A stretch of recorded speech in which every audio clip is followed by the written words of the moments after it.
день, уважаемые зрители! Меня зовут Константин Малиновский, и сегодня мы с вами поговорим на такую тему, как бороться с кашлем при бронхите, при воспалении легких.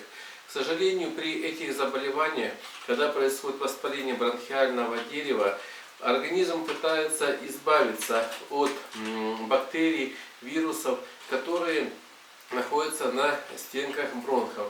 Но за счет того, что там находится очень мощный воспалительный процесс, который сопровождается отеком тканей, ресничатые клетки, которые должны работать для изгнания слизи наружу, к сожалению, этого сделать не могут.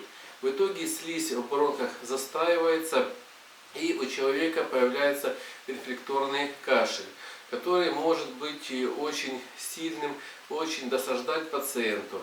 Как же в данном случае избавиться от данной проблемы?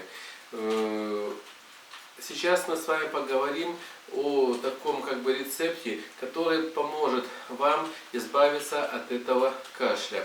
Что для этого нужно?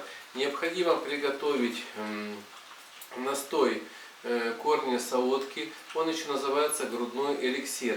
Вы берете 1 столовую ложку корня солодки, дальше заливаете кипятком 1 стакан, но температура должна быть в пределах 80-85 градусов. После этого настаиваете 30-40 минут, процеживаете, корень солодки выбрасываете, и полученный настой, как говорится, готов к употреблению.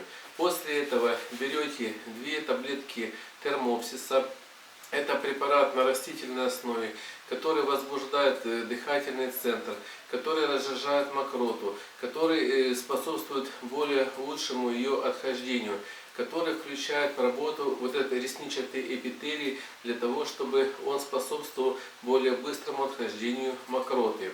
То есть 2 таблетки термопсиса измельчить в порошок, высыпаем в готовый стакан корня солодки, и туда мы с вами добавляем еще 200 мл воды.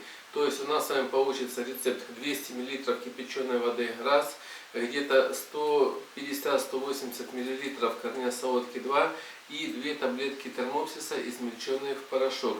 Все это мы с вами размешиваем, все это дело растворяется, и употребляем с вами по 1/4 стакана 4 раза в день за 30-40 минут до еды на протяжении от 3 до 5 дней.